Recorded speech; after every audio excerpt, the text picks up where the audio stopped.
രാവിലെ ഇതാ പൂരിക്ക് എല്ലാം പരത്തി വെച്ചിട്ടുണ്ടായിരുന്നു.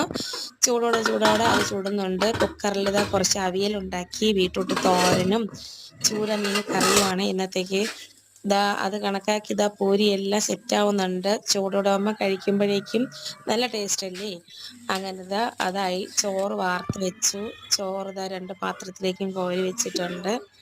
അത് കഴിഞ്ഞിട്ട് ചോറായി. ബീട്രൂട്ട് തോരൻ ആവുന്നുണ്ട്. 2 പേർക്കും ഇതാ കോരി വെക്കുന്നുണ്ട്. പിന്നെ നാരങ്ങ അച്ചാർ ഒരാൾക്ക് മാത്രം മതി, അതുകൊണ്ട് ഇതാ അത് വെക്കുന്നുണ്ട്. ഇന്നലെ കഴിച്ചോന്നാണ് ഞാൻ ചോദിക്കുന്നത്. സ്കൂളിൽ കൊണ്ടുപോയിട്ട് കഴിക്കുന്നുണ്ടോന്ന് അറിയണ്ടേ.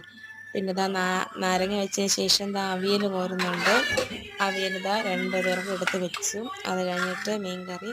അത് നല്ല ലൂസായിട്ടാണ് ഞാൻ ഇവിടെ വെക്കുന്നത്. കറി ഭയങ്കര ഇഷ്ടമാണ്. നല്ല തക്കാളിക്കയും പച്ചമുളകും കരിവേപ്പിലയും എല്ലാം ഇട്ടിട്ട് നല്ല ലൂസാക്കി വെച്ച കറിയാണ്. കറി നിറയെ വേണം. അതെല്ലാം കഴിഞ്ഞ് അവിടെ ഒന്ന് സെറ്റ് ചെയ്ത് ഒതുക്കുകയാണ്. ഒതുക്കി കഴിഞ്ഞിട്ടാണ് അടുത്തത് രാവിലെ അവൾക്ക് കൊണ്ടുപോകാനുള്ള കാപ്പി എടുത്തില്ല, അത് ഓർമ്മ വന്നു. അങ്ങനെ അത് എടുക്കുകയാണ്. രാവിലെ 2 പൂരി കൊണ്ടുപോകും. അപ്പോൾ അതും എടുത്ത് വെച്ചിട്ട് അടുത്ത് അവിടെ എല്ലാം ക്ലീൻ ചെയ്യാനുള്ള വെപ്രാളം. അപ്പം കറി ഇന്നലെ ഉണ്ടാക്കി വെച്ചിട്ടുണ്ടായിരുന്നു. ഇത്രയും